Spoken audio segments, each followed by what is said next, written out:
আজকে আমরা যাব ব্রাহ্মণবাড়িয়া মডেল মসজিদে, যেখানে কাশফুলের বাগান। প্রচুর মানুষ সেখানে ঘুরতে যায়। আমিও যাবো আজকে, আমি আমার বন্ধু যাব। যেতে যেতে একটা কথা বলি, সবাই মনোযোগ দিয়ে শোনেন। এগিয়ে যাও, রাস্তা ভেবে ক্লান্ত হয়ে পড়ো না, তাহলে আর যাওয়া হবে না। নিজেকে হারিয়ে কাউকে খুশি করতে যেও না, তাহলে তোমার দুর্গতির সীমা থাকবে না। আর এটা হচ্ছে নবীনগর টু ব্রাহ্মণবাড়িয়া। নবীনগর থেকে ব্রাহ্মণবাড়িয়া যাওয়ার রাস্তা। এতই সুন্দর রাস্তা দিয়ে আপনি এই রাস্তার প্রেমে পড়ে যাবেন। খুবই সুন্দর রাস্তা। বন্ধুদের নিয়ে যান, ঘুরে যান, বাইক নিয়ে যান বা যে কোনো কার নিয়ে যান, আপনি অস্থির একটা রাস্তা, খুবই সুন্দর। এবং চারদিকে খোলামেলা জায়গা, গাছপালাতে ভরা। একটু পরে ছোটো ছোটো নদীও দেখতে পাবেন। খুবই সুন্দর রাস্তা। আর আজকে যেখানে যাব এটা হচ্ছে ব্রাহ্মণবাড়িয়া মডেল মসজিদ। আমাদের ব্রাহ্মণবাড়িবাসীর একটা ব্যাপার আছে, যদি একটা নতুন জায়গা বা সুন্দর একটা জায়গা আমরা দেখতে পাই, আমরা সবাই মিলে সবাই ওখানে দেখতে যাই। কারণ আমরা প্রকৃতিপ্রেমী মানুষ, এই জন্য আমরা সবাই এখানে ঘুরতে যাই। ততক্ষণ পর্যন্ত আমরা ঘুরতে বা দেখতে থাকি যতক্ষণ পর্যন্ত না একদম শেষ করে ফেলতে পারি। দেখেন কত সুন্দর রাস্তা, চারপাশে খোলা জায়গা, বিলের মাঝে রাস্তা। খুবই সুন্দর, যেতে পারেন। বাইক দিয়ে ঘুরলে তো আর কথাই নেই, খুবই মজার একটা রাস্তা। যেতে যেতে আরও কিছু কথা বলি। পরনিন্দা করাই পরের দোষ কুড়িয়ে নিয়ে নিজেকে কলঙ্কিত করা। বন্ধুত্ব খারিজ করো না, তাহলে শান্তিতে সমবেদনা ও সান্ত্বনা পাবে না। তোমার বন্ধু যদি অসৎ হয়, তাকে ত্যাগ করো না, বরং প্রয়োজন হলে তার সঙ্গ বন্ধ করো। কিন্তু অন্তরে শ্রদ্ধা রেখে বিপদে আপদে কামনা বাক্যে সাহায্য করো, আর অনুতপ্ত হলে আলিঙ্গন করো। তো এই দেখতে দেখতে আমরা চলে যাব এখন ব্রাহ্মণবাড়িয়াতে। অনেকটাই দূরে আমাদের রাস্তা, নবীনগর টু ব্রাহ্মণবাড়িয়া।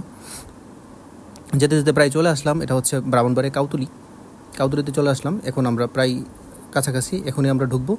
ঢুকতে গিয়ে দেখলাম এত পরিমাণ মানুষ এখানে, যে এত ক্রাউড হইতেছিল যে মনে হইতেছিল আমরা কাশফুল দেখতে গেছি না কাশফুল আমাদের দেখতে আসছে, বা কাশফুল যদি আমাদের বাড়িতে চলে যেত তারা অনেক ভালো ছিল।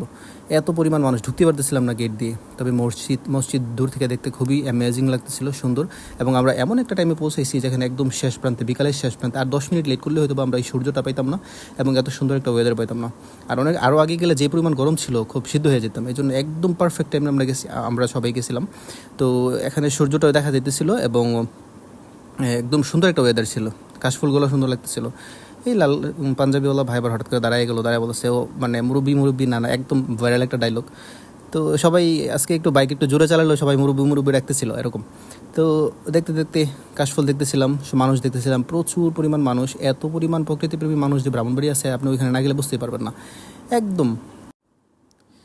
তো দেখতে দেখতে সবাই এখানে চলে গেলাম। আমি আমার বন্ধু বাইক দিয়ে যেতেছিলাম। তো সবাই অনেকে ভিডিও করতেছিল, অনেকে নিজেদের ছবি নিতেছিল, অনেকে কাউকে ছবি তুলে দিতেছিল।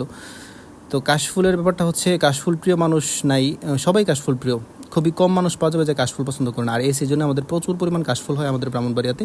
বিভিন্ন জায়গাতে হয়তো এত কাশফুল একসাথে ব্রাহ্মণবাড়িয়া আর আছে কিনা আমি জানি না। তবে প্রচুর পরিমাণ কাশফুল, একটু পরেই দেখতে পারবেন যে কত পরিমাণ কাশফুল হয়েছে এখানে। প্রচুর মানুষ কাশফুল দেখতে আসছে। তো দেখেন প্রচুর পরিমাণ কাশফুল, মানে হেক্টরের পরে হেক্টর জমি কাশফুলে ভরা। প্রচুর মানুষ আসছে। তো কাশফুল দেখতেছিলাম, কাশফুল দেখতে দেখতে দেখলাম অনেক মানুষ আসছে। তার মধ্যে দেখলাম অনেক হুজুরও আসছে, পিছিয়ে নিয়ে পিছিয়ে হুজুর এখানে আসছে। তো তাদেরও দেখতেছিলাম। তারা বলেছিল আমাদের ভাই পিকচার নেন, আমাদের ছবি নেন, ভিডিও নেন, আমরাও একটু দেখবো আমাদের ভিডিওগুলো। তো এখানে আবার দেখলাম টেটু করতেছিল। এটা হচ্ছে আমাদের জীবনের প্রথম টেটু, যেখানে একদম ছোটো থেকে আমরা টেটুটা করতাম। আর এই টেটুর জন্য তো কত মাইর খাইতাম, টেটু করতে করতে হাত পা লাল করে ফেলতাম। এই ভাই হঠাৎ করে বলতেছে ওয়াও ভাই, ওয়েলকাম টু আওয়ার ভিডিও। তো এই ভাইটা আবার হঠাৎ করে আমার ভিডিওর মধ্যে ঢুকে গেলো। তো বলতে বলতে এখন বাইরের উদ্দেশ্যে রওনা দিব। প্রায় আমাদের ঘোরাঘুরি দেখা সব কিছুই শেষ। দেখার আগে আপনাদের এই পুরো মসজিদটা আবার একটু দেখাবো। দেখেন কতটা সুন্দর লাগে দূর থেকে মসজিদের কালার। এবং এটা যেহেতু মডেল মসজিদ এবং এটা খুব বিখ্যাত একটা মসজিদ, প্রত্যেক জেলাতেই এরকম এবং উপজেলাতে এরকম মসজিদ আছে, সবারই চেনাই এরকম মসজিদ। তবে এত সুন্দর কাশফুলের মাঝে একটা মসজিদ খুব কম জায়গাতে আছে। তো আমরা দেখতে দেখতে শেষ করে ফেললাম। আর এটা হচ্ছে শেষ কাশফুল। তবে দেখা হবে আবার কোনো এক ভিডিওতে। ভালো থাকবেন সবাই, আল্লাহ হাফিজ।